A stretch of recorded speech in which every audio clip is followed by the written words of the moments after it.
I could go tomorrow and, I have this thing where, uh, so Tupac, over like the 7 years that he recorded music, I think he had like 1,500 songs or something like that. I want to do in 7 years 2,000. If I can hit 2,000 and break like his record or what he did by the time he passed away, by the time he was murdered, I want to top that. So for me, I have about 400 some songs that I've done within a year. So like 400 within a year, I think is making good time. You should beat him by doing 2 collabs with Elton John. Dude, when I first saw that's a dream right there. When I didn't know about granted Elton John has almost collaborated with anybody under the sun, but when I first saw Ghetto Gospel, I was like, what? How do you mix Elton John and Tupac? That's what an incredible lineup. Right. I've heard of it. I've never actually heard it though. You never heard Ghetto Gospel? It's a good song. Good song. For real? Yeah, for real. I'm gonna have to check it out. Anything Elton John does is great. That's true. That is true. No, he's a genius. Seriously. Yeah. But when I first heard that, I was like, ain't no way Elton John went to. How did this happen? Did Tupac go to Elton John, or Elton John go to Tupac, or who orchestrated this? You know what? Thinking about both of them, to me, it makes perfect sense. I don't know much about Tupac, but Elton John, I could see it. It just blows my mind that Tupac was a real softie. Oh, was he? Yes. Then it makes sense. Yeah, he definitely was. And like, come on, he was an intellectual. He was from the Black Panther family. So there's a lot of, I think, things about him that mainstream tried to portray in a certain way and play up to based off of what he portrayed at face value. Yeah, but East Coast, West Coast. Right. And Death Row and all that. But if you look at it from a human standpoint or from a poetic standpoint, my goodness, he was an amazing poet, an amazing writer, an amazing philosopher, and an amazing activist as well. He was multifaceted, and he's someone that I really, really look up to as far as like what I'm doing in my life and the fact that no one can tell me that I can't do it all if I want to do it all. There have been people that told me, you can't have your activism with circumstantial saint. It's not going to translate. People won't get it. But people get it. They get it more than like I try to do all this extra stuff to get them to see. And no, they pick it up just like that. They get it. So I don't have to do any of this, and I don't sugarcoat anyway, but I don't have to do any kind of sugarcoating for people to get what I am or who circumstantial saint is. And it's not like you should have it's not like you should have to anyway. Is like we said, the people who are gonna catch on to that music are gonna catch on to that music, and the people that aren't. Right. And that's okay. That's okay. And you shouldn't have anyone say, well, I don't get it. I was like, I'm sorry. That's on you. That's on you. You got to do the research to figure it out. And I'm also one of those people where like, you can't do that. I can't. Watch me. Watch me. Why not? That's me, like to the fullest, big energy. Like you tell me I can't do something, I'm going to prove to you that I can. And it'll come up to you and give it to you. Yes, very much so. Yes, I'm not. I try not to be petty. That's the healthiest petty you can ever be.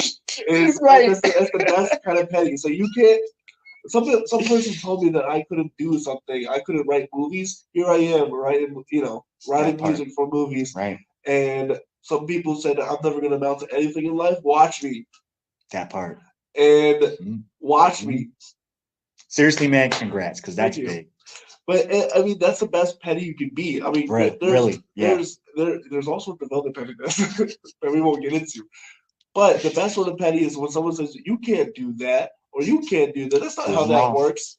And you're wrong. And granted, sometimes you're right. But when it comes to like, you can't do it like that. But attempting to do something is what speaks volumes in general. Oh yeah, absolutely. Always. There are certain ways to do things. But when someone says that you can't amount to this, or that doesn't work like that, or blah, blah, blah, blah, try it. You'll learn. I take pride in walking outside of the lines that are made for us. I don't see it that way. And I try to tell people like, There may be highways and lanes. You don't have to stay in your lane. You can forge a new path. Get off that highway and trek into the woods and create your own path. And if people don't follow that path, that's okay.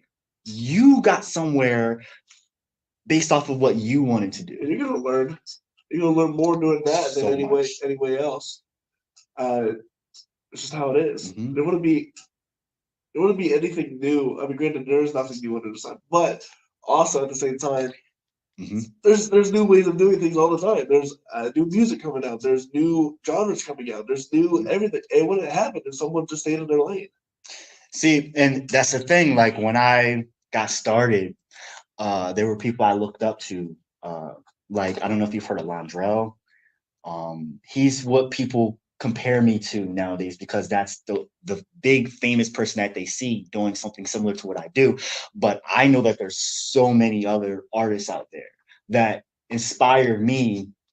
But what I realize is I'm just me. I can't be anybody else. No, and I've stopped listening to a lot of music, especially when I'm making albums. I can't listen to other people's music because you don't want to compare. You don't want to soak up what someone else is doing.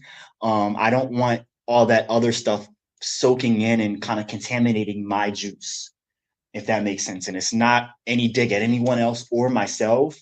It's just keeping my process circumstantial. Yeah. Yes. And I love the other spiritual conscious music is what I would call it.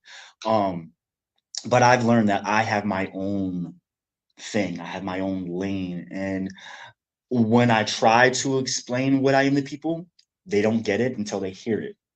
And so I've learned to just just show people what I am or just say, Google me. Because I can't really explain. And even just saying affirmations, poet, musician, it's still kind of very vague. It's that can go all sorts of ways. Yeah. But that also, and even just my name itself, gets people very intrigued and forces them to go listen to me. I think that was part of my goal when I came up with my name too. So you did a whole album based on I Am. Mm-hmm. Tell me a little bit about that. Yeah. So when I first started out, it was all about the affirmations, right? And I still very much do affirmations. It's just that I don't put affirmations in my titles as much anymore. The songs will be coded in affirmations, but you may not even know it. So when I said, all right, I'm going to dive down with the affirmations a bit, I want to do albums. Like I always said, I wanted to do albums, conceptual albums based off of certain chakras. Based off of chakras? Yes. Okay. Based off of elevating and getting to your highest self for you, whatever that may be. So I wanted to start with the root chakra, which would be I am, as far as manifesting and affirmations go. So I am is really speaking about the roots. So I actually came out with 3 versions of I am. There's the extended version and the expanded version as well. So I know. I can't help myself. But on one of the, believe it's the expanded version, I actually have a song called The Root. But that whole album more so just talks about your core self, survival mode, the core of you, and really digging to the nuts and bolts of what makes you you before you can get anywhere else. Because right now I'm in the I speak era, which has to do with the throat and speaking your truth or knowing when to hold back and not speak your truth. Right. It's very important, by the way. Yes, it really is. It really is. And if you listening to this album, there are some songs where there's more production than there is lyricism. There's things where I'm giving you coded language and I'm very minimal on words so that you can pick up without me telling you what's going on. And then there's stuff where I'm very heavy on the words and I'm cussing. I'm giving it to you. I'm talking about my ex relationships. I'm talking about toxicity. I really go hard on this. But for I Am, I wanted to kind of soften things for people and give them raw stuff, but still be kind of light with it. Now I'm really digging into the mucky stuff now. Let's take a listen to I Am Protected by Circus Central Saint.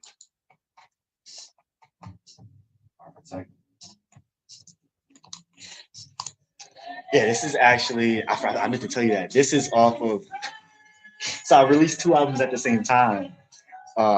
This was off a House Free 2 album, which I'm going to keep it a concept.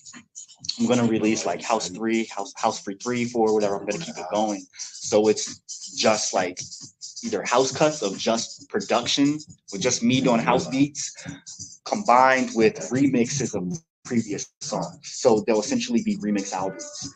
But this one, I went hard on really giving it a lot of texture. When I say house free, there's a mixture between peaceful birds chirping, nature sounds, and production. So this actually came off of that, and it was the one, I put 2 singles out for it, but this was, you heard I Am Protected, the one off of the original album. This is the club version too. Gotcha.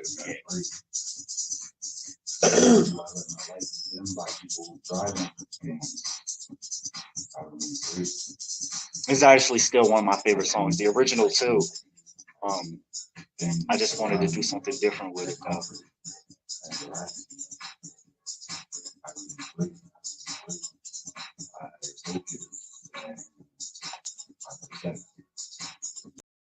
Has been my brother in protest, poetry, and activism for the past 4 years now, almost, something like that. I need y'all to make all the noise that you can for Circumstantial Say! I am he, and I am compatible with me. If you can't hear my language, my speech isn't for you to see. I am a certain frequency, and time is irrelevant. My name is Circumstantial Saint. I'm an affirmations poet, musician, here on earth to elevate the collective consciousness, provide a source of upliftment through trauma, pain, life experience, and whatever you may go through. Y'all ever look at someone?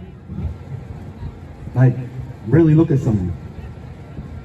You ever see them? I'm not talking about their personality either. I'm talking about the soul. Because I'm not talking about seeing with the eye. I'm talking about seeing with the know. Now, you ever really look at someone? I mean, the outer things tell a story too. The wrinkles give definition and depth to personality. Frowns show face, show no grace, and cuts from when you fell on a cement stoop at 2. Scars from being jumped in high school, styled to your own and sent, replicated by fewer than 2.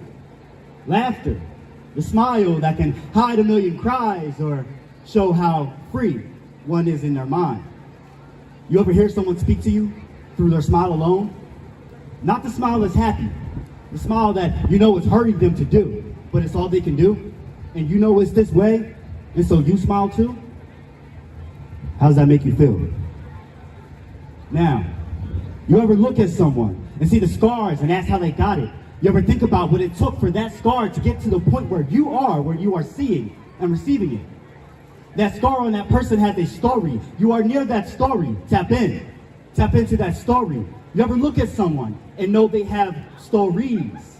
You ever look at someone and see nothing but pain or rage or anger and nothing is in their eyes, but they smile and sound pleasant? You ever see someone who looks trapped through their eyes, but their body and demeanor seem spread open wide, and they don't even themselves know they are kept behind lies, and lies, moving through life on autopilot, because society wraps them up in plastic and makes them feel they can't cry, can't fight, just lie and say you're all right. I ask how you doing, don't lie to me. But lies come a dime a dozen, because no one wants to hear a complaint. You ever look at someone? Really, look at someone.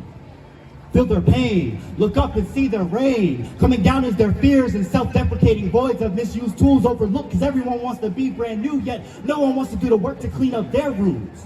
Looking inside, having inner dialogue, everyone just wants it all, without understanding what all is. You ever look at you? Really, look at you.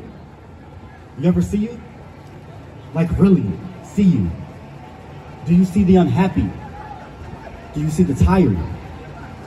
Do you even bother?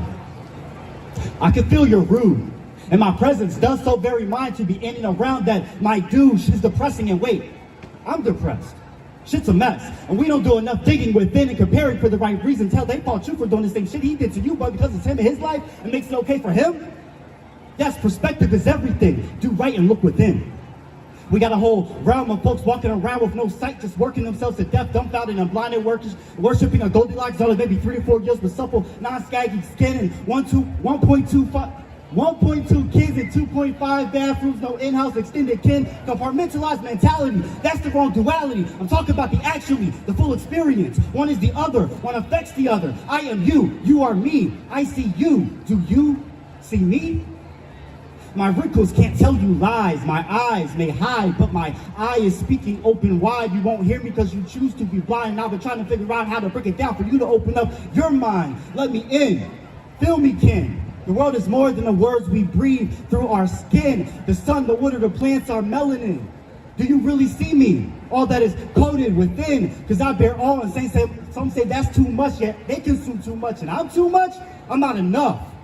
116, I'm detailing a picture of the grooves, this canvas with extra blues to represent the battered and abused that rode that F train to blues, that took that turn to that 6-foot ditch too soon, that didn't see the balance and down and up, gravity weighed on the soul too much. What the fuck is luck? Give me dirt and grit, give me motherfucking experience. What do you see? Can you look at me? Do you have the ability? I should have asked that at the beginning. What do you see? Is that 12-year-old boy still crying for attention? Is that 8-year-old girl still wishing she wasn't ignored? Deep in that crystal clear shade of blue lies fumbles on social cues, ridiculing anyone who crossed you, and that smile and scent don't fool the ones who cleanse and protect theirs. Stop seeing others. See yourself, and you will cherish the wrinkles, dimples, laughs, fears, tears, passions, and lost years of others. See to seek to discover. Poem.